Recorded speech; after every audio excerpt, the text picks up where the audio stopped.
Okay, हरे कृष्णा। सो अभी हम वैष्णव सदाचार पर डिस्कस करेंगे। सबसे पहले हम डिस्कस करेंगे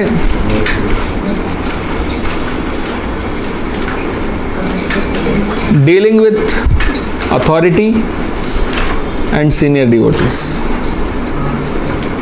उसके बाद डीलिंग विद अथॉरिटीज, उसके बाद जो है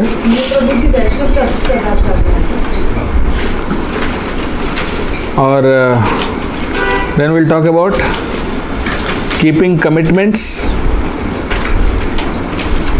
then will talk about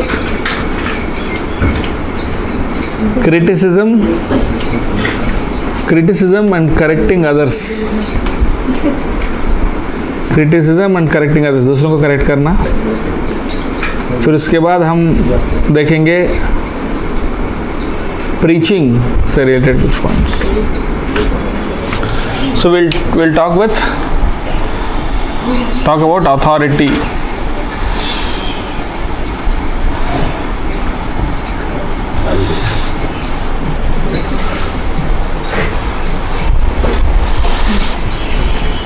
authority किसको कहते हैं? जिनके पास पावर होता है, मैनेज करने के लिए। अथॉरिटी का मतलब जिनके पास पावर होता है मैनेज करने के लिए, ये एक मीनिंग है।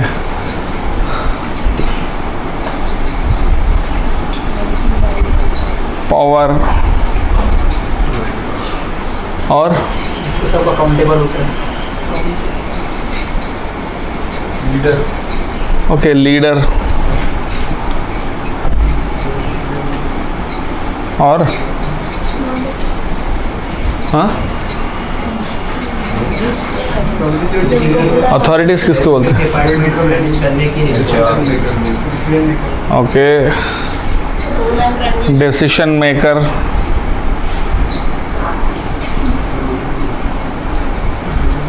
और इन चार्ज, और रूल एंड रेगुलेशन क्या? मैनेजर्स जो कंट्रोल करते हैं किसी भी फील्ड में। मैनेजर और लीडर, ओके। और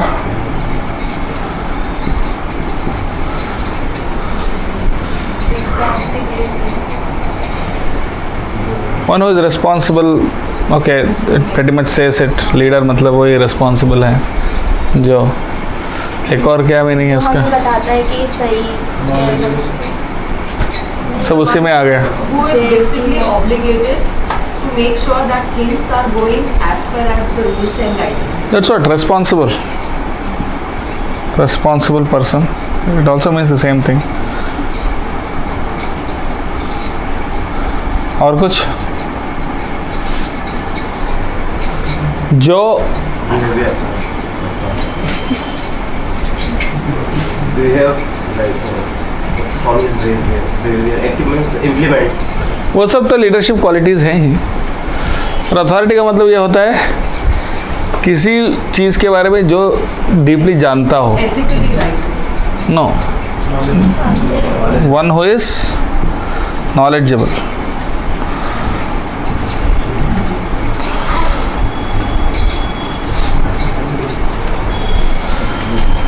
फॉर एग्जाम्पल हम क्या कहते हैं ना, he is an authority on politics, मतलब पॉलिटिक्स के बारे में वो सब जानता है। और he is authority on music, okay, या someone is authority about a particular field. Medical field में वो अथॉरिटी है, मतलब मेडिकल में मतलब वो जो बोलेंगे वो फाइनल है, मतलब वो बेस्ट जानते हैं। That's what we mean. So किसी चीज़ का, फॉर एग्जाम्पल भागवतम अथॉरिटी है, गीता जो है अथॉरिटी है, मतलब उसमें सब कुछ है, उसमें पूरी नॉलेज है। या गीता के ऊपर ये व्यक्ति अथॉरिटी है, इसका मतलब क्या है? गीता को वो व्यक्ति अच्छा से जानता है। Is an authority on Bhagavad Gita, right. Prabhupada is authority, है ना। प्रभुपाद अथॉरिटी ऐसा नहीं कि वो कोई देश का प्राइम मिनिस्टर है या कोई ऐसा है। ऑफ कोर्स इस्कॉन के फाउंडर आचार्य तो हैं, but he is authority not only in the sense that he is a leader, उनके पास पावर, डिसीजन मेकिंग ये सब है, but he is also very deeply knowledgeable, realised, knowledgeable और realised, you can say this better word, realised. So ये है authority का मतलब। और हमारे कंटेक्स्ट में जनरली जब हम इस्कॉन में जो अथॉरिटी वर्ड यूज करते हैं, it means not only senior devotee, it means a person who Experience. No, it's a person who is our guide, who is our शिक्षा गुरु।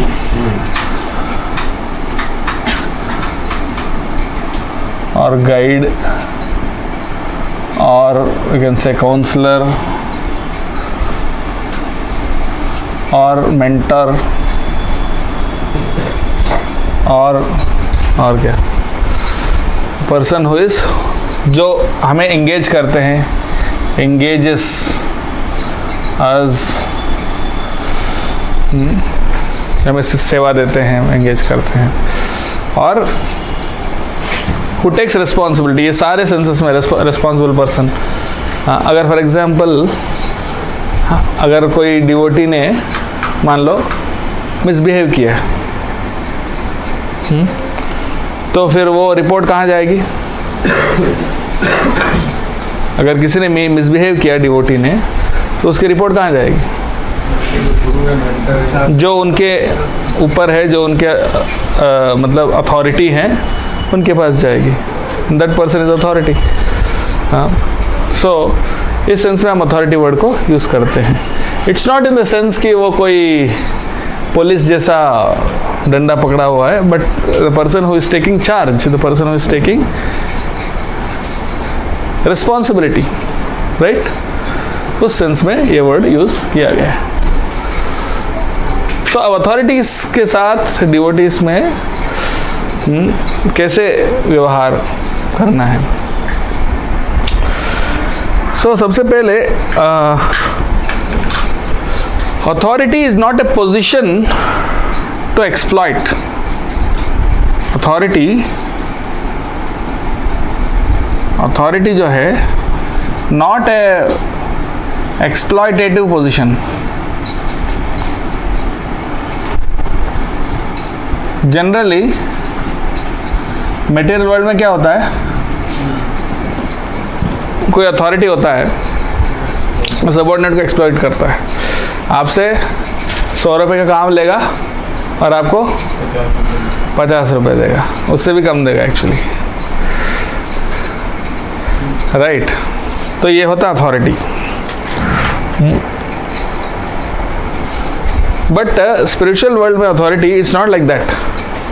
It's a person who takes the weight of seva. Actually it's supposed to be the maximum, or what you say, actually the right word is greatest servant. Material world में authority कैसा होता है? It's like a pyramid structure, है ना? यहाँ मान लीजिए 10 employ हैं, उनके ऊपर ये 5 लोग हैं, उनके ऊपर ये 2 लोग हैं, और उनके ऊपर एक व्यक्ति है, यस? और ये इन सबको दबाता है, राइट? बट स्पिरिचुअल वर्ल्ड में कैसा रहता है? It's like an inverted pyramid. The one person is taking the weight of the 2, the 5 and the 10, right? तो मतलब ये उसकी पूरी वजन ले रहा है, right? So that is authority. And इसमें there is now the question is, authority किस आधार पर बनता है, कैसे बनता है? अथॉरिटी बनता है first by authorisation,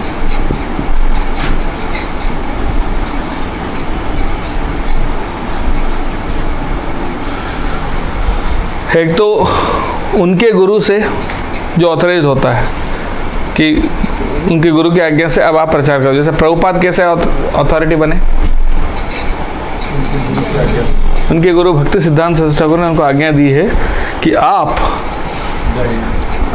English language में पूरे वेस्टर्न कंट्रीज में पूरा इस मैसेज को फैलाओ, ऐसा उनकी आज्ञा है। सो गुरु इंस्ट्रक्शन से कोई व्यक्ति ऑथराइजेशन से अथॉरिटी बनता है। उसके बाद फिर उतना ही काफ़ी है क्या?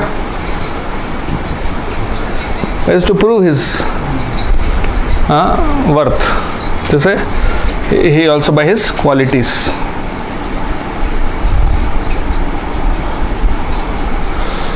अपने क्वालिटीज से बनते हैं।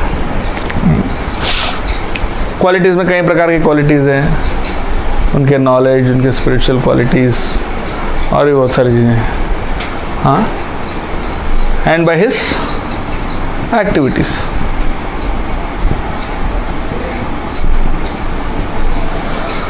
करेक्ट। वो अपनी ऑथराइजेशन पहला चाहिए। डॉक्टर बनने के लिए पहले आपका सर्टिफिकेट तो चाहिए ना, आपको डिग्री। हाँ, तो दैट इज ऑथराइजेशन। उसके बाद क्वालिटीज़ और उसके बाद एक्शंस भी होना चाहिए। सिर्फ क्वालिटीज़ के साथ साथ वो करते क्या है, कैसे करते हैं, तो that is activities. So these things make person authority and it's a post, not a post, it's a position। Authority जो है एक पोजीशन है जो वॉलेंटरीली दिया जाता है। हाँ, गिवन वॉलेंटरीली।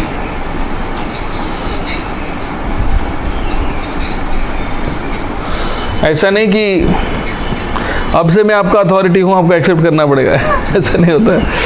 कोई व्यक्ति अपनी स्वेच्छा से किसी को अथॉरिटी के रूप में एक्सेप्ट करता है, बिकॉज उस व्यक्ति से उनको मार्गदर्शन मिला है या कोई भी हेल्प मिला है, उसके कारण इंस्पिरेशन मिला है, उसके कारण वो व्यक्ति उनको एज ए अथॉरिटी के रूप में देखते हैं। Okay, so having said that, now what is the need for authority? इसकी जरूरत क्या है? इसकी जरूरत है क्या भक्ति में अथॉरिटी की? क्या जरूरत है?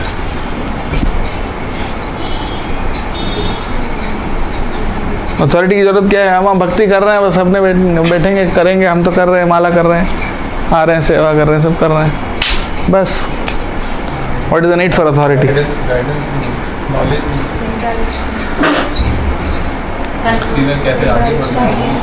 Okay, need for authority. Let's see. Need for authority.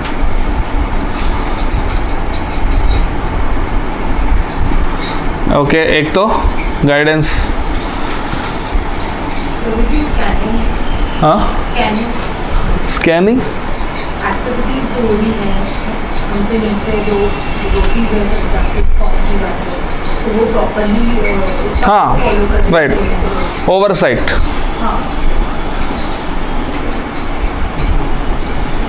Oversee करने का कि सब सही चल रहा है कि नहीं चल रहा है। You need a responsible leader और ए मैनेजर।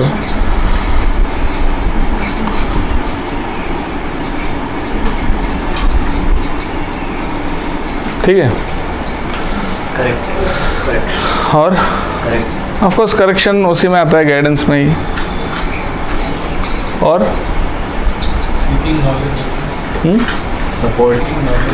सीकिंग नॉलेज, तो वही ना, गाइडेंस का मतलब वही होता है ना, support. What kind of support? Emotional support, care. maintaining discipline and decorum. That's very important. Discipline.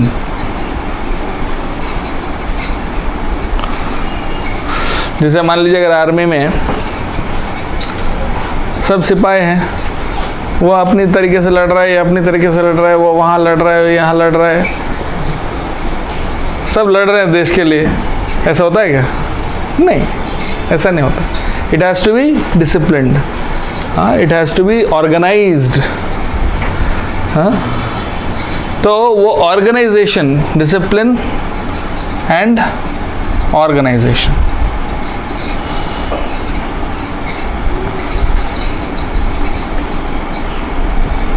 उसके लिए ज़रूरत है। जैसे फॉर एग्जांपल भक्त आ रहे हैं टेंपल में, कोई किसी को कुछ सेवा दिख गया वो कर लिया, कोई किसी ने कुछ लगा उन्होंने कुछ कर लिया, कोई और कुछ आके कुछ और कर लिया।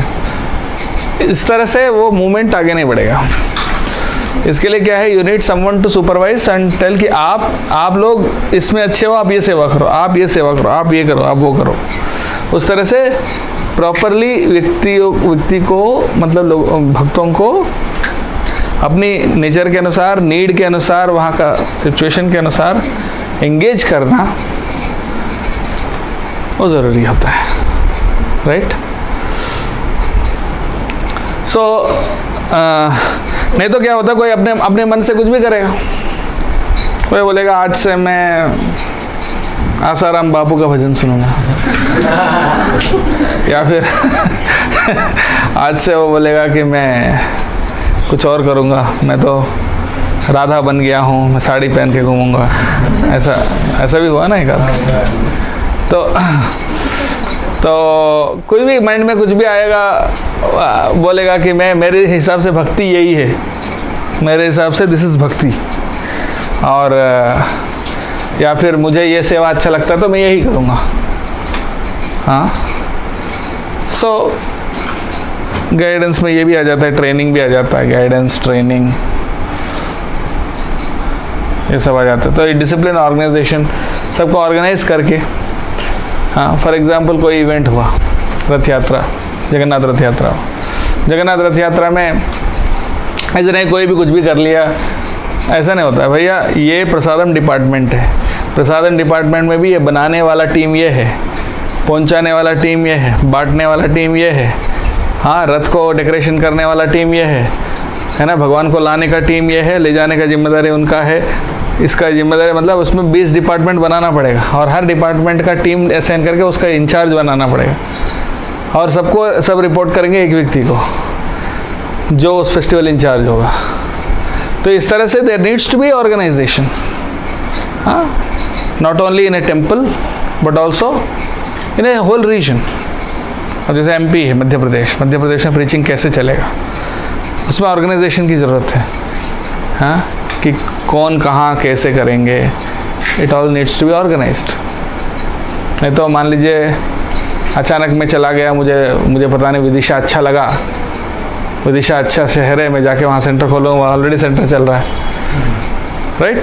सो इट विल बी कॉन्फ्लिक्ट। या फिर किसी को एक सेवा दी गई, प्रभु जी आप एक काम करिए, भगवान के लिए फूल माला बनाइए। आप भगवान के लिए फूल माला बना रहे हैं, फिर इनको अचानक भक्ति एकदम उमड़ के आ गया बाहर और उनको लगा कि मुझे आज राधा रानी सपने में आकर मुझे बोली कि मुझे फूल की माला बनाओ, और वो बना के लाई और आपका माला उठा के फेंक दिया और उन्हें अपना माला चढ़ा दी, तो कैसे रहेगा, right.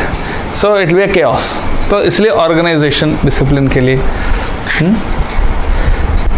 And besides that authority is like a role model. Of course leader का मतलब ही वो होता है रोल मॉडल, इंस्पिरेशनल फिगर, ये सब अंडरस्टूड है उसी के अंदर। Okay, so now we understood the need for authority. Now अब अथॉरिटी के साथ डील करने में बहुत सारे चीज़ें हमको ध्यान रखना पड़ता है। उसमें हम देखते हैं कि जिनको नॉलेज नहीं है वो थोड़े से गड़बड़ भी कर देते हैं। कैसे होता है गड़बड़? नंबर 1 है और व्हाट डू यू से, इनएप्रोप्रिएट डीलिंग।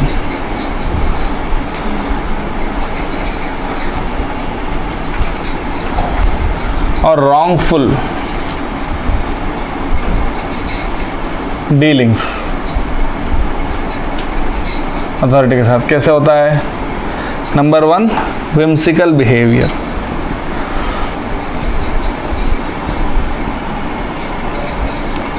whimsical बिहेवियर का मतलब क्या होता है? मन मर्जी से कर लिया, ना पूछा ना कुछ किया, बस वैसे ही मन में आ गया कर लिया, बस। इसको बोलते हैं whimsical बिहेवियर।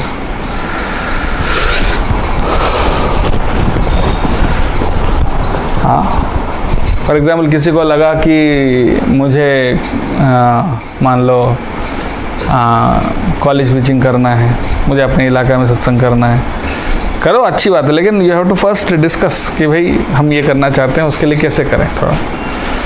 तो और देन कुछ सजेशन दिया जाता है, उस हिसाब से उसको कर सकते हैं।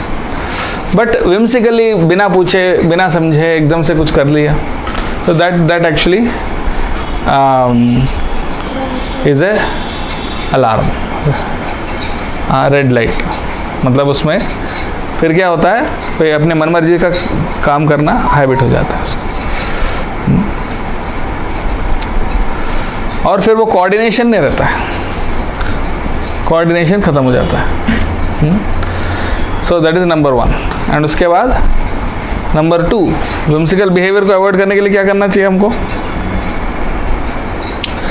ऑलवेज सीक गाइडेंस, कुछ गाइडेंस सीख करना है कि भाई हमारा माइंड में ऐसा आइडिया है, ये आप कहाँ तक सही है, कैसे करना है, थोड़ा आप सजेशन दीजिए। हाँ, so this is very important. तो विम्सिकल बिहेवियर को अवॉइड करना है। उसके बाद दूसरा है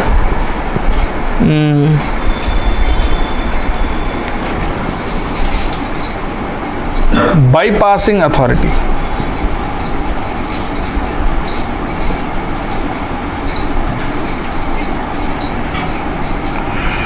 बाईपासिंग का मतलब क्या होता है? नहीं, वो तो नेग्लेक्टिंग, वो तो नॉट फॉलो, नहीं करके, और वो तो विम्सिकल बिहेवियर हो गया। डायरेक्टली बहुत सीनियर के पास बाईपास मतलब और आगे बढ़ना, उसको अवॉइड करके आगे बढ़ना। से फॉर एग्जांपल आपका अथॉरिटी ए है और ए के अथॉरिटी बी है और आप सी हो,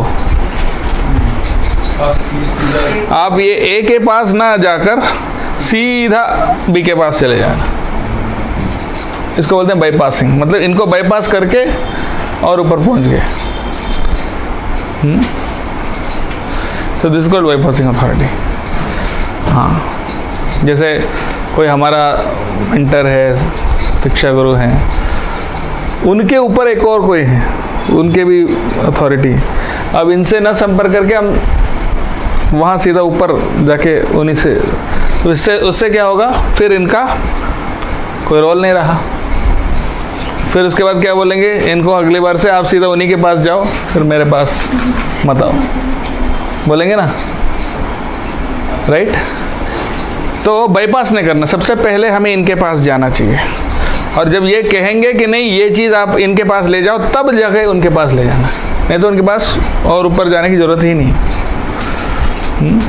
या अगर ये खुद बोलेंगे कि आप इनके पास जाके इनकी सेवा करो या इनसे पूछो, तब जाके पूछना चाहिए। So you should not go to higher authority.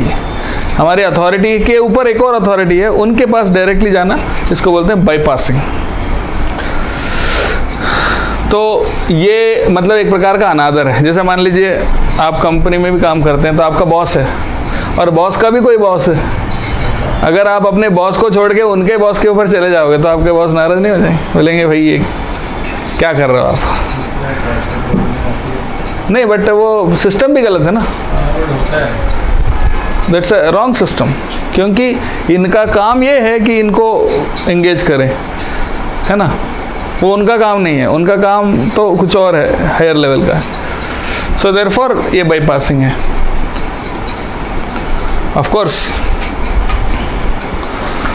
जब कोई व्यक्ति बहुत जूनियर डिवोटी है, मतलब 1-2 साल का डिवोटी है, उनको बहुत ज़्यादा एक्सपीरियंस नहीं है, तो ठीक है। जैसे फॉर एग्जांपल हमारा नेस्ट है, नेस्ट में इंचार्ज है अभिमन्यु प्रभु, बट इसका मतलब यह नहीं कि हर व्यक्ति सिर्फ अभिमन्यु के पास ही जाएगा, मैं मतलब हमसे मिल नहीं सकता, ऐसा नहीं है, क्योंकि ही इज़ अभी मतलब शिक्षा गुरु के लेवल पर अभी नहीं है, अभी एज ए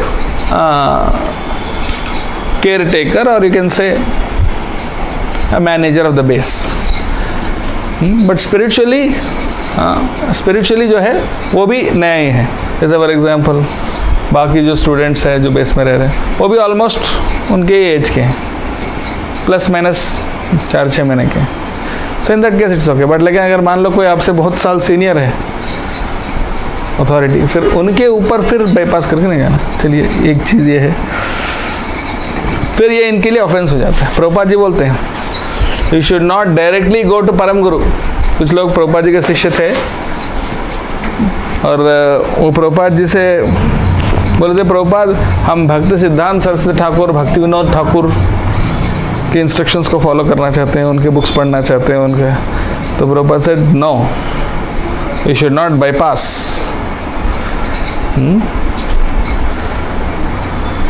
तो आपको अपनी गुरु का ही इंस्ट्रक्शन फॉलो करना चाहिए और उसके बाद उनका काम है उनको और आगे वहाँ तक ले जाना।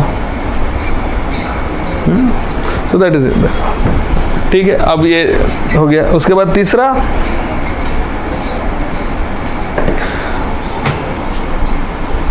Parallel authority.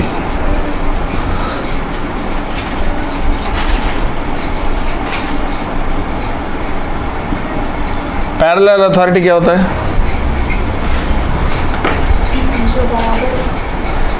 The name suggest, जो उन्हीं के बराबर कोई और है, जो आपके अथॉरिटी हैं, उनके बराबर लेवल के कोई और है, उनके पास जाना या उनसे इंस्ट्रक्शन लेना। This is parallel authority. जैसे मान लीजिए आपके गुरु कोई हैं, उन्हीं के कोई गुरु भाई हैं या उन्हीं के इक्वल लेवल का कोई और है। अब आपका गुरु का इंस्ट्रक्शन आपको अच्छा नहीं लगा तो आप कहाँ जाएंगे? उनके पैरेलल में एक और है, उनके पास जाएंगे, जबकि वो आपके गुरु नहीं है। Right? So that is called parallel authority. तो फिर क्या होगा? फिर फॉर एग्जांपल आपके गुरु ए हैं और उनके पैरेलल में एक और बी हैं। आप बोलेंगे, मान लीजिए फॉर एग्जांपल आपको इच्छा हुई कि आपकी बीवी से बन नहीं रही है तो डिवोर्स कर लें। तो मैं इनसे जाके पूछूंगा तो क्या बोलेंगे? मना करेंगे। तो इनसे क्या पूछे, चलो इनके पास जाते हैं। इनके पास गए, ये बोले हाँ ठीक है कोई कर लो। मुझे पता है कि इनके पास जाऊंगा तो वो मना नहीं करेंगे, तो वे इनके पास चले गए। फिर इसको क्या बोलते हैं? Parallel authority. मतलब अपनी अथॉरिटी को छोड़ के उनके पैरेलल में एक और है, उनके पास चले जाना। तो वो भी एक प्रकार का डिसरिगार्ड है। बाईपासिंग मतलब इनके ऊपर जाना, पैरेलल मतलब इनके बराबर किसी और के पास जाना। ओके, और उसके बाद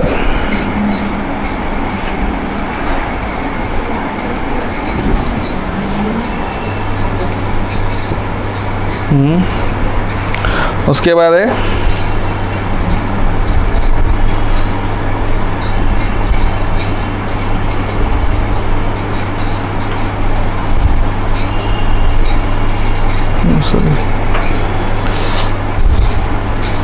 क्रिटिसिज्म।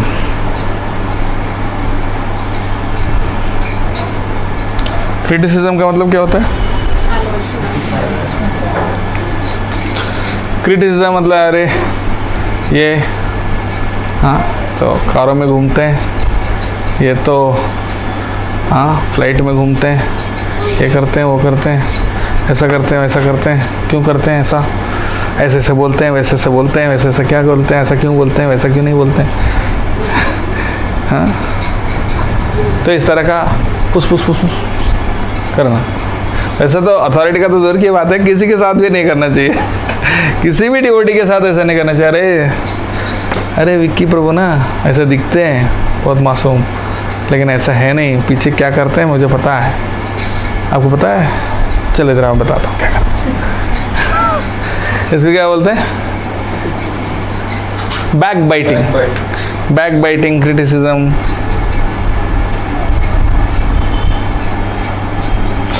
और वो अथॉरिटी के साथ तो और ज़्यादा डेंजरस है। क्यों? क्योंकि अथॉरिटी एक प्रकार का जड़ है हमारी भक्ति का ना, वहाँ से हमको मिल रही है, नरिशमेंट मिल रही है, और जहाँ से नरिशमेंट मिल रही है उसी को काटने से क्या होगा? नरिशमेंट खत्म हो जाएगी। जैसे आप डाल पे बैठे हैं, पेड़ के डाल पे, और डाल जहाँ जुड़ा हुआ है पेड़ से उसको काटेंगे तो क्या होगा? तो गिरेंगे। तो इसी प्रकार से अथॉरिटी को क्रिटिसाइज करना मतलब हमारे ही भक्ति का जड़ को ख़त्म करना। और उसके अलावा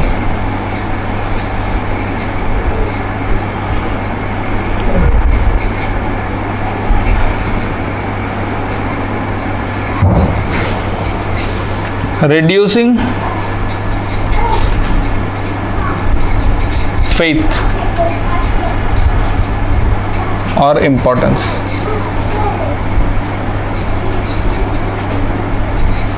अगर किसी अथॉरिटी का इम्पोर्टेंस को कम करना, हाँ प्रभु जी बोलेंगे अरे उनसे पूछने की क्या ज़रूरत है, कोई बात नहीं, ज़रूरत नहीं, मत जाओ, ये सब उनसे पूछने की कोई ज़रूरत नहीं, आप हमको जो करना करेंगे अपन, हर चीज़ बोलना ज़रूरी है क्या? ऐसा उनकी इम्पोर्टेंस को कम करना कि भाई अरे इट्स नॉट इम्पोर्टेंट, उनको फॉलो करना इतना इम्पोर्टेंट नहीं है। ये बोलना कि भाई ये चीज़ उनको जाके मत बताना, हाँ ये अपनी बात बीच की बात उनको मत बताना। मतलब आप उनसे कुछ हाइड कर रहे हो या उनको ऐसा ट्रेन कर रहे हो कि उनसे कुछ छुपाएं, उनसे कुछ छुपाओ। यानी उनसे छुपाओ का मतलब क्या होता है? मतलब उनसे बोलने से गड़बड़ हो जाए, उनको नहीं बोलना है, मतलब उनको मतलब बोलने से मतलब उनसे ट्रांसपेरेंसी जो मेंटेन करना चाहिए वो ट्रांसपेरेंसी को ख़त्म करना। तो अगर आप किसी को अगर बोलेंगे हाँ कि भाई आप ये चीज़ उनसे डिस्कस मत करो, तो क्या मैसेज जा रही है? मैसेज ये जा रही है कि उनसे छुपाकर हम काम करेंगे, या ये सही है उनसे छुपाकर काम करना। तो इस तरह से जो सामने वाला व्यक्ति है उसका फेथ को हम कम कर रहे हैं। तो ये है। और and finally want to take his or her position.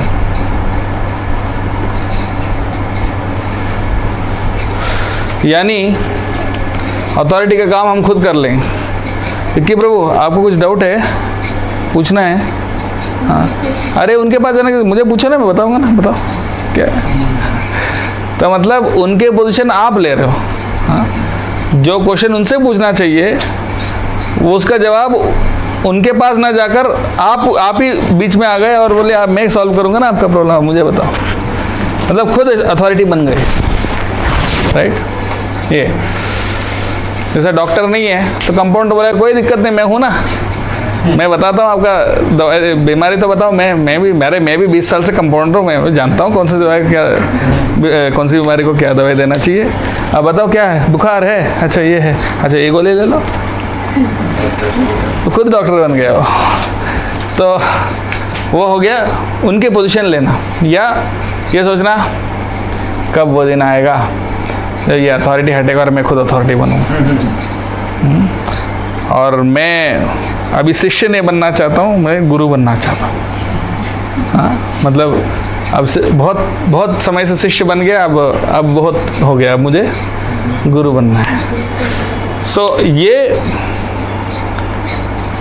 है, ये भी एक बहुत इनअप्रोप्रिएट है। इनफैक्ट प्रभुपाद बोलते हैं कि I am never even a moment separated from my गुरु, मैं अपने गुरु से एक क्षण भी दूर नहीं। इनफैक्ट जो गुरु बनना चाहता है वो गुरु बन ही नहीं सकता।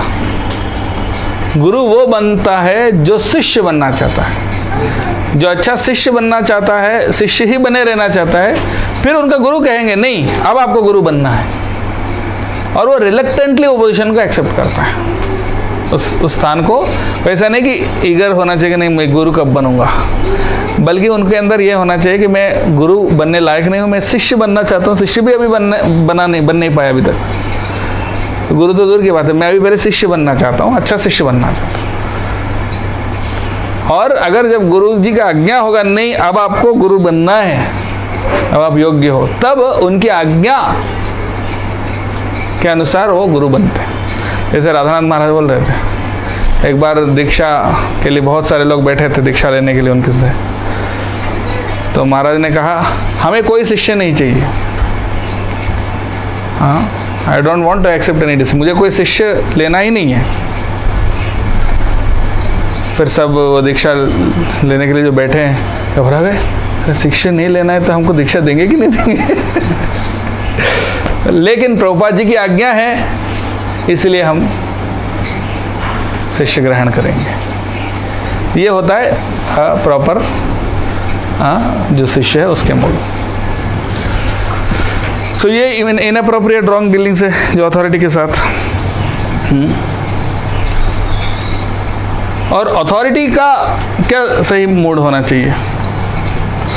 हाँ, ये तो शिष्य की तरफ से। और अथॉरिटी का क्या मूड होना चाहिए? अथॉरिटी का मूड ये होना चाहिए कि मैं अथॉरिटी नहीं, मैं अपने गुरु के बिहाफ पे मैं ये सेवा कर रहा हूँ। प्रभुपाद जी क्या बोलते थे? आप सब मेरे शिष्य नहीं हो, आप सबको मेरे गुरु महाराज ने भेजा है, आप सबको मेरे गुरु महाराज ने भेजा है हाँ, हमें हेल्प करने के लिए। आप सब हमारे गुरु महाराज के प्रतिनिधि हो। और भक्ति सिद्धांत सरस्वती ठाकुर क्या बोलते थे अपने शिष्यों को? दासोस में बोलते थे, मैं आप लोगों का दास हूँ। तो that is the right mode of authority. Authority का मतलब ये नहीं कि मैं अभी मेरे हाथ में डंडा है, मैं अब सबको पीटूंगा उस डंडे से बल्कि वो ये है कि वो एक सेवा का पोजीशन है। एंड वो पोजीशन लेने का उद्देश्य क्या है? वो पोजीशन लेने का उद्देश्य सिर्फ एक ही है, for the pleasure of Krishna, Krishna के प्लेजर के लिए और गुरु के प्लेजर के लिए, अपने गुरु के प्लेजर के लिए। तो ये करके इसके माध्यम से मैं अपने गुरु को संतुष्ट करूंगा। और ये सब जो भी आएंगे मेरे पास, उन सबको मैं अपने गुरु महाराज के चरणों में समर्पित। सो that is the mood, right. और ऑफ कोर्स इस्कॉन में कई गुरु होते हैं, हाँ, दीक्षा गुरु, शिक्षा गुरु, वर्तमान प्रदर्शक गुरु। वर्तमान प्रदर्शक गुरु कौन होते हैं? जो सबसे पहले हमको भक्ति में लाए, जो सबसे पहला डिवोटी जिसने आपको बताया भाई इस्कॉन चलो या ये बुक पढ़ो, जो पहला फर्स्ट स्टेप जो जिनके थ्रू हम आए हैं, वो वर्तमान प्रदर्शक गुरु हो सकता है कि वो भी बहुत नया हो। जैसे फॉर एग्जाम्पल हम लोग बुक डिस्ट्रीब्यूशन करने जाते हैं, उसमें से कोई नया व्यक्ति भी, नया डिवोटी जो जुड़ा है हमसे, वो भी बुक डिस्ट्रीब्यूशन करते हैं। तो उन्होंने किसी को बुक दे के बोला होगा आप आओ हमारे मंदिर में, सेंटर में, तो वर्तमान प्रदर्शक गुरु बन गए। पर हो सकता है वो शिक्षा गुरु, शिक्षा उनको देने लायक उतने सीनियर ना हो, तो उनको फर्स्ट लाए हैं, लेकिन उसके आगे का जो शिक्षा और गाइडेंस वगैरह सीनियर डिवोटी देते हैं। तो हमारा काम क्या है? जो हमसे वरिष्ठ हैं उनसे उनको जोड़ना, ताकि वो आगे का शिक्षा उनको मिलता रहे, राइट। ओके, अच्छा, regarding criticism,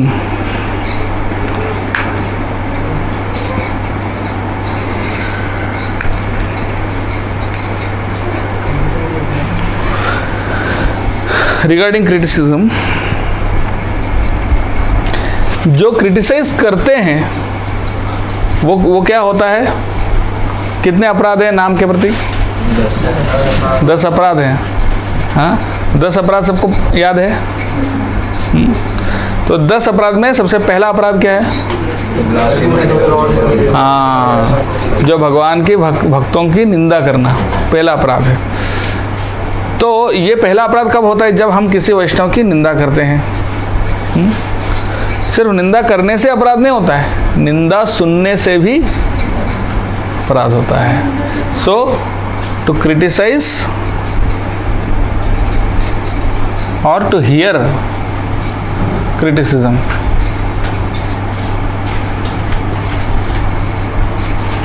both are offense।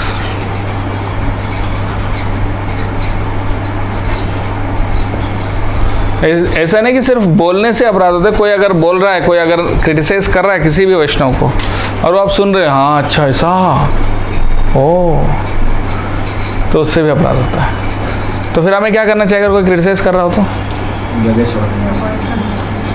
Immediately change the topic. फिर भी अगर उसी टॉपिक को ला रहा है तो ये लीव, वहाँ से छोड़ दो। That is the only solution. Of course शास्त्र में और भी सोल्यूशन देते हैं। अगर आप क्षत्रिय हो तो उनका जीवा काट सकते हैं लेकिन वो हमें नहीं करना है। अरे ये राजा महाराजाओं का समय नहीं है। या एक और सोल्यूशन है, सुसाइड कर लेना। सुनने का खुद सुसाइड करना, हाँ वो करे ना तो करना है। नहीं, पर वो हमारा वो पॉइजन हमारे अंदर चला गया ना, इसीलिए। बट ऑफ कोर्स ये रिकमेंडेड नहीं है, एक्सट्रीम केस है। रिकमेंडेड यही है कि टॉपिक बदल दो, तब भी अगर नहीं छोड़ रहे तो दूर जाओ। That's the only solution. Okay, so then अब हम बात करेंगे कीपिंग कमिटमेंट्स के बारे में। अच्छा, क्रिटिसिज्म में एक और पॉइंट आता है, क्रिटिसिज्म। अब सवाल आता है कि अगर मान लीजिए किसी को कोई प्रॉब्लम हो रहा है किसी डिवोटी से, अगर मान लो वो कोई पर्टिकुलर सिचुएशन है जिसमें उनको दिक्कत हो रही है, तो वो चीज़ वो बताएंगे कि नहीं बताएंगे? What do you think? अगर मान लीजिए किसी ने, वो डिवोटी है लेकिन आपको तंग कर रहा है, अब क्या करेंगे दामोदर को?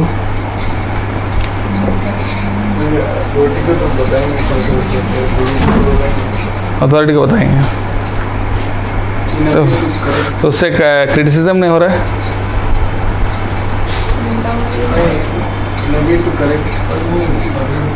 गलत कर रहे हैं, हम बात कर रहे हैं, उनको प्रोटेक्ट करने वैष्णव सदाचार के अधीन जा रहे हैं, हाँ, तो हम अपनी अथॉरिटी को तो बता ही सकते हैं ना। वो क्रिटिसिज्म नहीं है, क्योंकि अथॉरिटी को हम बता रहे हैं, हम किसी अपने साथ के को नहीं बता रहे हैं।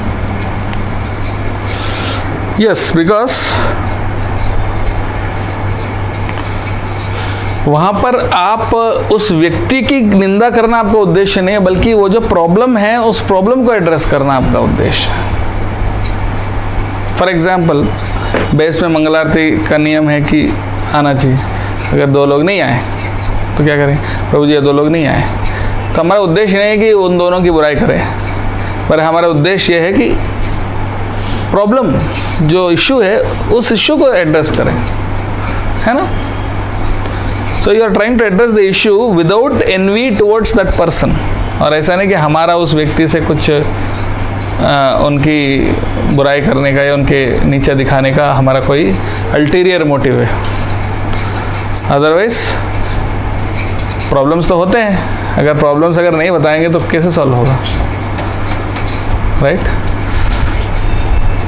तो सिचुएशन के अनुसार सिचुएशन को सही करने के लिए या ऐसा कोई कंस्ट्रक्टिव उद्देश्य से अगर आप बता रहे हो सिर्फ अपनी प्रॉब्लम को सॉल्व करने के लिए, या उस व्यक्ति प्रॉब्लम में फंस ना जाए उसके लिए। अगर फॉर एग्जांपल अगर मंदिर में कोई आता है, एक डिवोटी है जो मान लो हो सकता है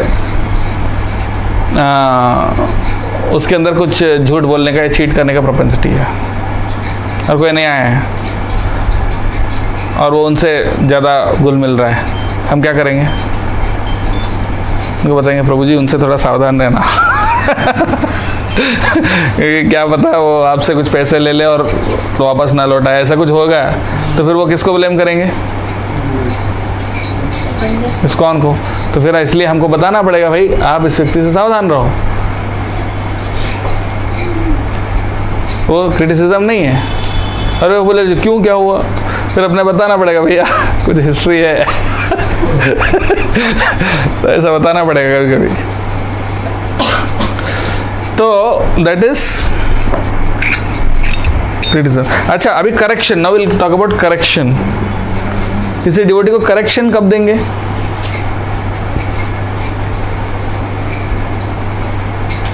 करेक्शन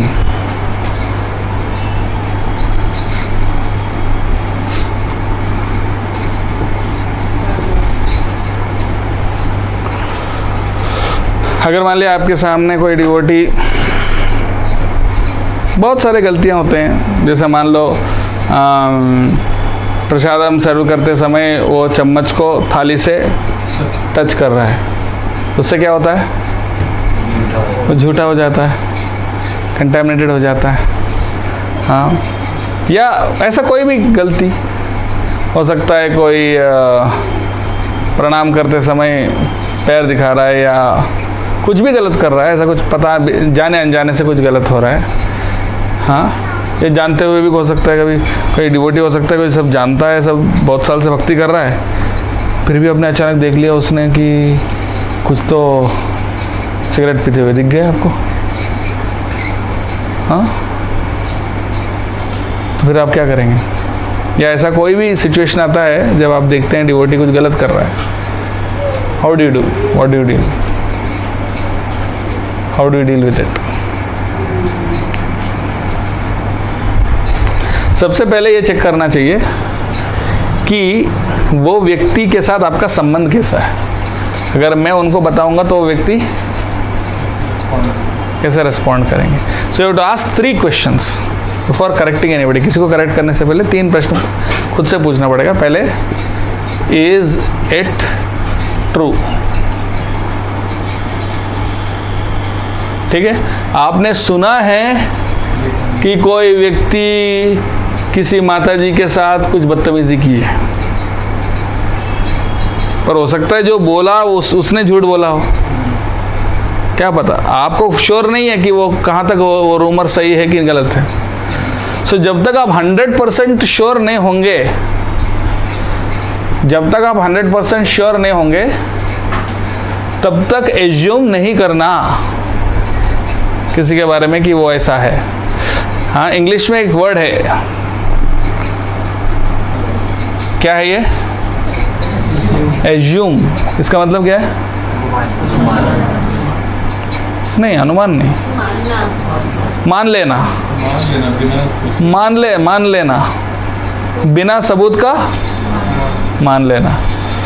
अगर फॉर एग्जांपल मेरे पास विक्की प्रभु आए और बोले, प्रभु जी मैं क्या बताऊं प्रभु जी, अभिमन्यु प्रभु ना बहुत झूठ बोलते हैं, और झूठ बोलते हैं, हमारे सामने एक बात कहते हैं, वहाँ दूसरी बात कहते हैं, ऐसे मैंने बहुत देखा है, ऐसा है ऐसा है। तो ये तो इनकी वर्जन है, पर मैंने इनका नहीं सुना है, हाँ, तो फिर इनने कह दिया तो मैंने मान लिया। इसको क्या बोलते हैं? एज्यूम करना। मतलब जब तक कॉन्क्रीट प्रूफ नहीं है, जब तक सॉलिड प्रूफ नहीं है आपके पास किसी भी चीज़ का, किसी चीज़ को मान लेना, इसको क्या बोलते हैं? एज्यूम। और एज्यूम को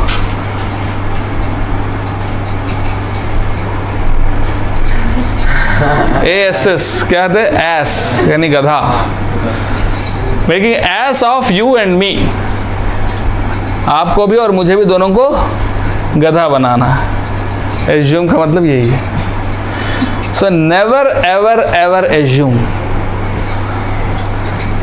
making an S out of you and me. तो एज्यूम कभी नहीं करना है। सॉलिड प्रूफ हो आपके पास तभी किसी भी चीज़ को एक्सेप्ट करना है। हाँ, ऑफ कोर्स पॉसिबिलिटी है किसी चीज़ का, तो हमें सावधान जरूर रहना चाहिए। हाँ, फॉर एग्जांपल कोई बोले ये चोर है, हमारे पास सबूत तो नहीं है, पर सबूत नहीं है इसलिए मैं इसको चोर भी नहीं कह सकता हूँ, लेकिन एट द सेम टाइम एक नज़र तो रख सकता हूँ। नज़र रखने में बुराई नहीं है, नज़र रखने में बुराई नहीं है, केयरफुल रहने में बुराई नहीं। ओके, सो ये हो गया एज्यूम। सो सबसे पहले, इज इट ट्रू? अगर आपने जो देखा है या आपने सुना है किसी व्यक्ति के बारे में, ये कहाँ तक सच है, पहला। उसके बाद सेकंड क्वेश्चन है, इज इट काइंड?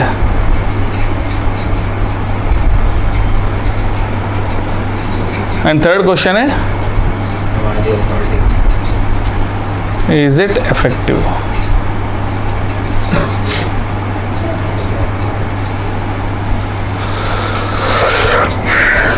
तो फर्स्ट क्वेश्चन क्या है?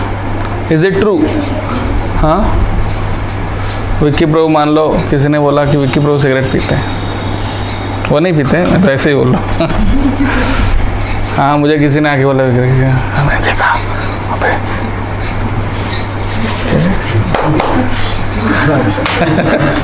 वो लेते हैं, तो वो तो किसी ने कह दिया, मैंने वेरीफाई नहीं किया। और मान लो मैंने और 2-3 उनके दोस्तों से पूछा ऐसे ऐसा हैबिट तो नहीं है। हाँ प्रभु जी है, मैंने भी देखा है, मैंने भी देखा। 2-3 लोगों ने बोला हाँ मतलब ये कंफर्म्ड है। तो कंफर्म हो गया कि ये सच है। उसके बाद क्या करूँगा? हाँ, कैसे बोलने से उनको बुरा ना लगे और उनको समझ में आए, उस तरीके से बोलूँ और इफेक्टिवली बोलूँ ताकि वो उसको एक्सेप्ट कर सकें। Is it true, is it kind, is it effective? तीनों का अगर यस आंसर है तो हमें क्या करना चाहिए? उनको बताना चाहिए पर्सनली जाके। हाँ, अगर इसमें किसी भी एक चीज़ का आंसर नो है तो हमें क्या करना चाहिए? नहीं बोलना चाहिए, फिर उसको अथॉरिटी के पास ले जाना। ठीक है? क्वेश्चन मतलब सामने वाला के साथ प्रॉब्लम हो रही है तो डायरेक्ट उसको बताना चाहिए कि अथॉरिटी को बताना है?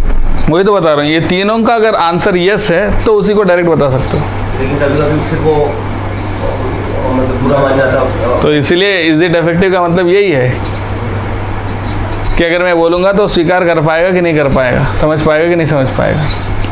अगर आपको लगता है मैं बोलूँगा तो वो एक्सेप्ट करेगा, मेरे साथ इतनी अच्छी रिलेशन है, मैं उसको समझा सकता हूँ और समझ जाएगा। इतने अगर आपको कॉन्फिडेंस है तो बताना। अगर मैं बोलूँगा तो बुरा मान जाएगा तो इसके लिए यहाँ नो हो जाएगा फिर उसका आंसर, है ना। उसके बाद भी अथॉरिटी को इन्फॉर्म करना चाहिए, छुपा के नहीं रखना चाहिए। तो ये है। और जो क्रिटिकल व्यक्ति है, किसी किसी का लोगों का, कुछ लोगों का ऐसा नेगेटिव एटीट्यूड बहुत रहता है। हाँ, वो भक्तों के संग में आके सिर्फ दोष ही दोष दिखते हैं उनको। जब भी बात करते हैं कोई घोटाला, कोई कोई कुछ इसने ऐसा कह दिया, उसने ऐसा कर दिया, उसने ऐसा मतलब हो सकता है वो सच हो, लेकिन हमें उससे क्या मतलब है? मतलब हम उसके लिए थोड़ी आए हैं यहाँ पे। हाँ, प्रभुपाद जी बोलते हैं 2 तरह के कीड़े हैं, एक है फ्लाई और एक है हनी बी, और ये बी। बी का मतलब क्या होता है? मधुमक्खी। और फ्लाई का मतलब मक्खी। दोनों में क्या डिफरेंस है? हाँ, अगर आप एक सुंदर सुंदर बगीचा है, फूल की बगीचा, सुंदर फल के बगीचा है, वहाँ पर फ्लाई को छोड़ दो, हजारों फूल है वहाँ पे, किसी भी फूल पे जाके नहीं बैठेगा, तो वहाँ भी ढूंढेगा कि कहाँ मधु है। वो मधु नहीं, वहाँ पे भी ढूंढेगा कि कहाँ गंदगी है। वहाँ हजारों फूल है, किसी एक भी फूल पे उसका ध्यान नहीं जाता है। कुछ भी कहीं पे कुछ गंदगी है तो वहीं पे जाता है। मतलब उसको देखने के लिए तो 1000 अच्छी चीज़ें हैं, लेकिन 1000 अच्छी चीज़ें में नहीं दिखते हैं उसको। एक जो अगर कुछ है तो दिखाएगा। और ये जो बी है मधुमक्खी, उसको जो सुएज का गंदी नाली होती है ना, इसमें सुएज का बदबूदार पानी निकलता है, वहाँ छोड़ दो मधुमक्खी को तो क्या करेगा? मर जाएगी। नहीं, क्या करेगी? उसमें एक फूल खिलाए तो बहुत अच्छा। हाँ, कभी कभी गंदी नाली में भी एक छोटी सी घास की फूल मिलती है ना, घास की फूल छोटी सी उगती है ना, वहाँ जाके बैठेगी। तो वहाँ इतनी गंदगी है, लेकिन उतनी गंदगी में भी उसको वो छोटी सी फूल दिख रही है। और यहाँ इतनी सारी फूल है, तो मेंटालिटी है। भक्तों में कितने अच्छे क्वालिटीज़ हैं। पहली बात तो ये है कि वो अपने समय और एनर्जी, लाइफ सैक्रिफाइस करके भगवान की सेवा करने आए, वही तो सबसे बड़ी, इतनी बड़ी चीज़ है। और वो बिना चार्ज किए, बिना कोई हमसे एक्सपेक्ट किए सेवाएं दे रहे हैं। इस्कॉन के ऑफकोर्स इसके लिए तो हमने 200 रुपये चार्ज किया लेकिन कहने का मतलब ये है कि वैसे इस्कॉन के प्रोग्राम्स तो सबके लिए ओपन होते हैं, फ्री होते हैं, तो वो दे रहे हैं। दैट इज़ मतलब इतनी बड़ी चीज़ है कि उसके सामने अगर एक आध कोई कमियां हैं तो उनका हमें क्या करना चाहिए? ओवरलुक करना चाहिए, ओवरलुक करना चाहिए, और हमें फोकस उस पर करना चाहिए कि जो अच्छा है। हाँ, so we should be, Prabhupada says we should be like a bee, not like a fly, right? Okay, next. अब आते हैं प्रीचिंग। अच्छा, एक और इम्पोर्टेंट चीज़ था, कीपिंग कमिटमेंट्स। अब आते हैं कीपिंग कमिटमेंट्स। कीपिंग कमिटमेंट्स में सबसे क्या है, कोई भी लीडर किसी भी फॉलोअर से क्या एक्सपेक्ट करता है? ये एक्सपेक्ट नहीं करता है कि आप बहुत बड़ा कुछ कर दें। कंसिस्टेंसी करो जी, भले ही छोटा सा करो लेकिन वही कर सकते। ऑनेस्टी।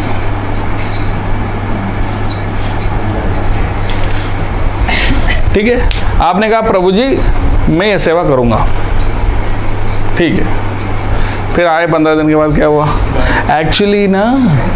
एक्चुअली क्या हुआ, हमको करने वाला था लेकिन एग्ज़ाम आ गया। तो फिर आपको एग्ज़ाम है 15 दिन पहले पता नहीं था? अगर अचानक आ भी गया तो हम बता नहीं सकते थे प्रभु जी हमारा एग्ज़ाम आ गया, एक काम मैंने लिया था लेकिन अभी इसके कारण नहीं कर पाऊँगा, हम किसी को बता दें। हाँ, so keeping commitments is very important.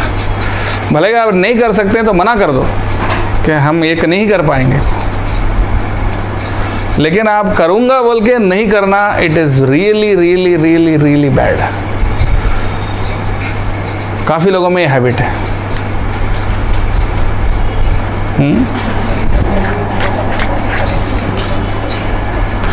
सो इसलिए जो कर सकते हैं वही बोलो और जो बोलते हैं वो करो। That is first and foremost. And उसी से ट्रस्ट बिल्डिंग होती है, उसी से विश्वास बिल्ड होता है। और अगर कमिटमेंट नहीं फुलफिल किया तो इमीडिएटली विश्वास टूट जाता है, फिर अगली बार कोई काम आपको देंगे ही नहीं। फिर उनको क्योंकि डाउट रहेगा, इनको बताएंगे तो लेगा काम लेकिन करेगा नहीं। क्या हो सकता है पता नहीं, करेगा कि नहीं करेगा, कोई गारंटी नहीं है। सो फिर वो विश्वास नहीं आएगा उनके ऊपर। और ऑफ कोर्स अथॉरिटी का भी जिम्मेदारी है कि उनको भी ऑफ कोर्स सबसे ज़्यादा उनकी जिम्मेदारी है कि कमिटमेंट्स फुलफिल करें और क्या बोलते हैं उसको,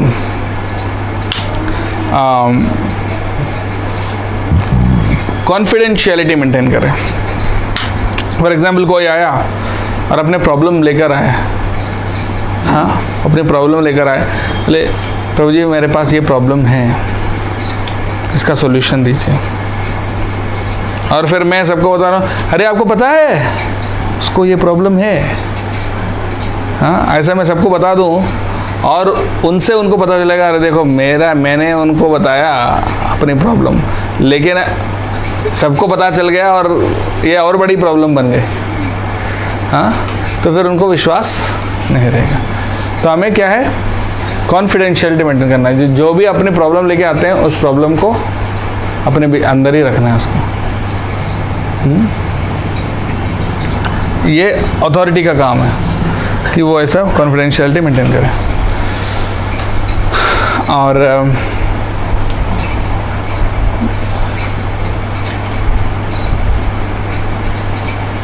ओके, अब आते हैं हम प्रीचिंग पे, बस लास्ट टॉपिक।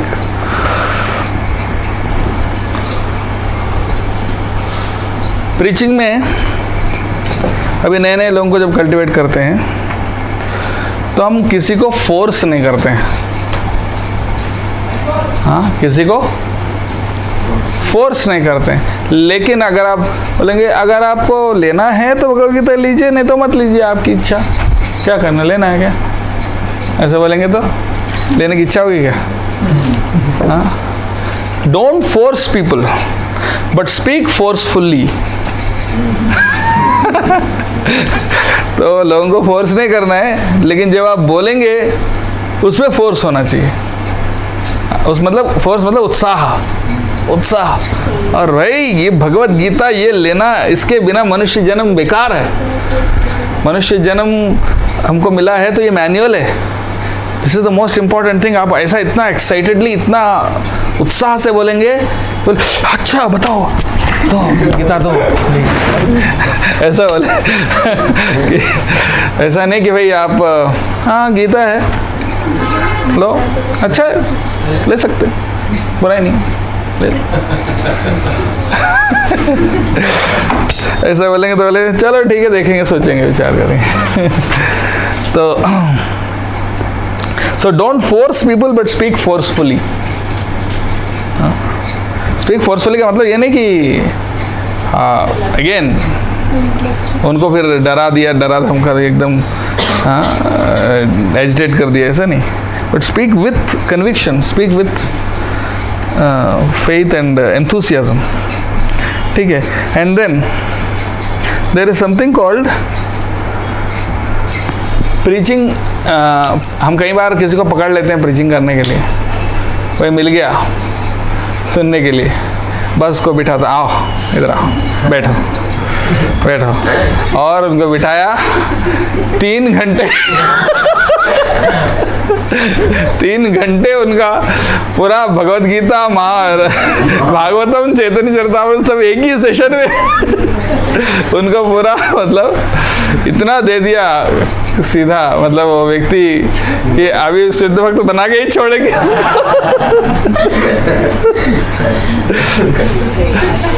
ऐसा नहीं करना चाहिए, बल्कि we should preach in small instalments, इसको बोलते हैं, आपने ये सुना होगा,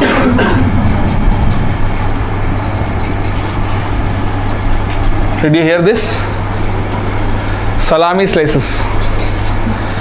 सलामी स्लाइसेस का मतलब होता है छोटी स्लाइसेस में देना है, स्मॉल इंस्टॉलमेंट्स में। हाँ, और जब हम प्रीचिंग करते हैं we should present Krishna consciousness, हाँ, विथ फुल कन्विक्शन, क्योंकि फेथ जितना हमारे हार्ट में है ना, सुनने वाले के हार्ट में ट्रांसफ़र होती है। Faith transfers from high potential to low potential. तो अगर आपके अंदर फेथ है तो वो जितनी फेथ है उतनी ट्रांसफ़र होगी। अगर आप खुद ही डाउट है गीता में कुछ तो अच्छा है, देखो अगर आपको कुछ फायदा होता है तो ले लो, ऐसे बोलेंगे तो इस्कॉन जाना है क्या? इस्कॉन जा सकते हैं, जा नहीं भी मतलब पता नहीं भैया, जाएंगे तो भी फायदा है, नहीं जाएंगे तो कुछ नुकसान भी है या ऐसा कुछ बोलेंगे। मैं गया था, हाँ कुछ तो अच्छा है, उसके अंदर 1-2 चीज़ें अच्छे लगे, बाकी इतने मज़ा नहीं आया, ऐसा बोलेंगे तो वो भी ऐसे ही सोचेगा ठीक है। तो उसके लिए हमें क्या करना चाहिए?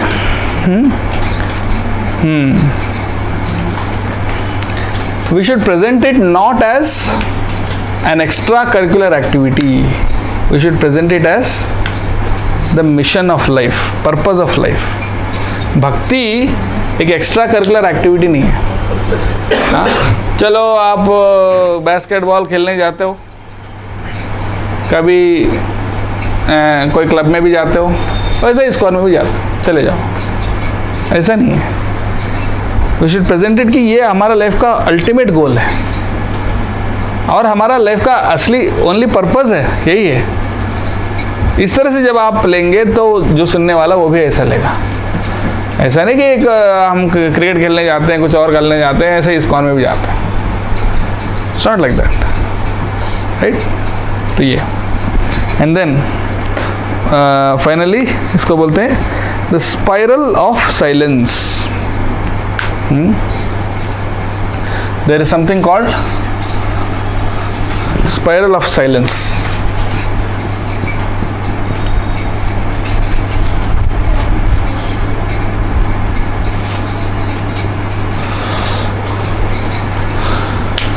इसका मतलब होता है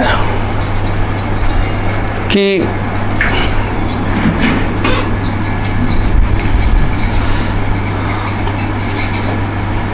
एक प्रॉब्लम जो पूरे समाज फेस कर रहा है, अगर उसके बारे में कोई बात नहीं करता तो लगता है कि या एक दो लोग बात करते हैं उसको, तो लगता है कि ये कोई माइनॉरिटी व्यू है, ऐसा लगता है। और अगर कोई प्रॉब्लम बहुत कम लोग फेस कर रहे हैं, या कोई बहुत कम लोगों का एक छोटी सी ग्रुप है जिसकी कुछ एजेंडा है, उसके बारे में वो ज़ोर ज़ोर से बोलते हैं, तो लगता है ये मेजॉरिटी व्यू। जैसे फॉर एग्जांपल मान लीजिए ग्लोबल वार्मिंग है, जैसे हमारा प्लैनेट को कितना एब्यूज़ हो रहा है, हाँ, उसके अलावा गौ माता की कितनी एब्यूज़ हो रही है, राइट।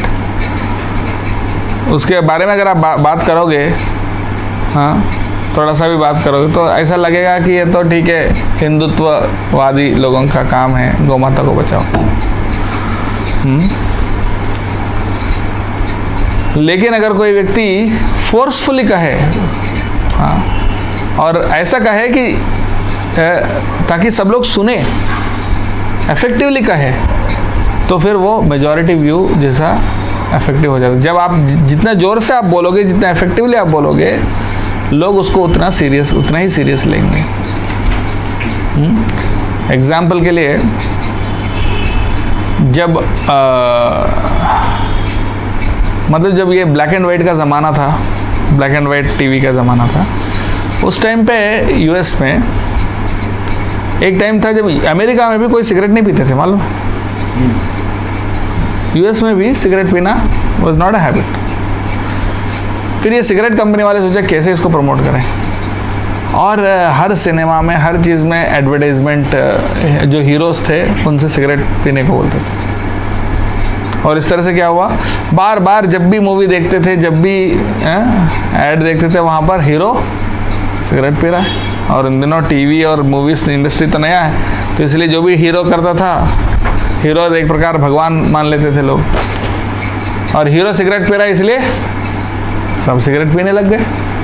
ऑल्दो ये मेजॉरिटी व्यू नहीं था, मेजॉरिटी व्यू वही था कि सिगरेट पीना गलत है, और मेजॉरिटी उसको पीता भी नहीं था। पर क्योंकि उसको फोर्सफुली बताया गया है, तो लोगों को लगने लगा अरे सब सिगरेट पी रहे हैं। असली बात तो ये नहीं कि सब सिगरेट पी रहे हैं, हाँ। और उसी प्रकार से फिर जब अधिकतर लोग सिगरेट पीने लग गए, फिर लेकिन लेडीज़ नहीं पीते थे, हाँ। फिर लेडीज़ तो 50% उनकी बिजनेस तो अभी हो ही नहीं रहा है, तो बाकी 50% जो जनता, उन जो लेडीज़ हैं, कैसे कराएं। फिर एक वुमेन्स लिब मूवमेंट आया, जो नारी मुक्ति आंदोलन वालों को बुलाया उन लोगों ने, और बोला बस आप एक काम करो, स्क्रीन पे सिगरेट पियो और हम आपको इतना देंगे। और वो नारी मुक्ति से जोड़ो, नारी मुक्ति और सिगरेट पीने में क्या संबंध है, हाँ, कोई संबंध नहीं है। बट लेकिन वो उनने ऐसा दिखाया कि नारी मुक्ति का मतलब सिगरेट पीना पड़ेगा, सिगरेट पीते हैं तो मतलब वो रियली आप मुक्त हो, मतलब रियली आप इंडिपेंडेंट हो, तो उसका एक सिंबल है वो। तो फिर लेडीज़ का भी स्टार्ट हो गया। तो एक्चुअली क्या है ना, ये कैसे हुआ है, बिकॉज वो उतना इफेक्टिवली उसको बोला गया है। और उसी प्रकार से उसके विपरीत भारत में भी, हाँ, सब बोलते हैं आजकल सब कुछ कॉमन है, आजकल क्या है, लिव इन रिलेशनशिप सब कॉमन है, कोई दिक्कत नहीं। पर एक्चुअली कॉमन है क्या? नहीं। पर मीडिया ऐसा दिखाता है, मूवीज़ में या टीवी में या एडवर्टाइजमेंट्स में, हर चीज़ में ऐसा दिखाते हैं कि ये कॉमन है, ये तो एक्सेप्टेबल है। बट इवन आज भी it is not common, but because वो ऐसा प्रेजेंट कर रहे हैं, तो इसलिए युवा को माइंड में क्या है, ये कॉमन है। पर एक्चुअली आज भी कॉमन नहीं है, कहाँ कॉमन है, बट वो इम्प्लांट किया गया है, वो आइडिया इम्प्लांट किया गया, जब तक एक्चुअली वो रियली कॉमन बन जाए, जब तक, राइट। और जो रियल चीज़ है, जो रियल प्रॉब्लम्स हैं, असली प्रॉब्लम्स, रियल प्रॉब्लम्स क्या है समाज की, इरोजन, कितनी हमारी वैल्यूज़ की इरोजन हो रही है, कल्चर की इरोजन हो रही है, हाँ, इसके बारे में अगर हम बात करें तो आप फ्रिंज एलिमेंट हो, मतलब आप थोड़ा यू नो। सो तो the moral of the story, कहने का मतलब क्या है, कहने का मतलब ये है कि you should speak very forcefully and effectively with conviction. और आप जितनी लाउडली बोलोगे, जितनी जोर से बोलोगे और जितनी कन्विक्शन से बोलोगे हाँ लोगों को, और जितने इफेक्टिवली कम्युनिकेट कर पाओगे अपनी आइडिया को, लोग उतना ही मानेंगे। वो ये नहीं देखेंगे कि मेजॉरिटी व्यू है कि माइनॉरिटी व्यू है।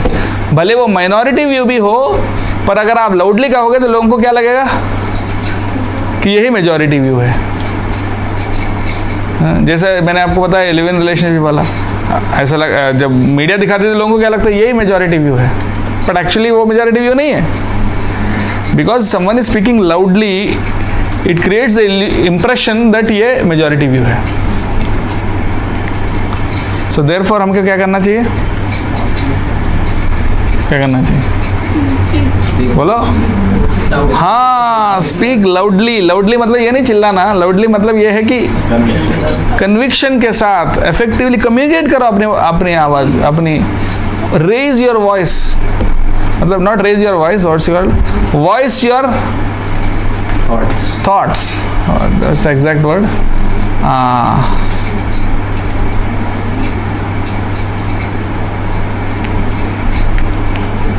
अपनी वॉइस को मेक योर वॉइस हर्ड। आपकी आवाज़ उठाओ, आवाज़ उठाना उसको क्या इंग्लिश शब्द है, रेज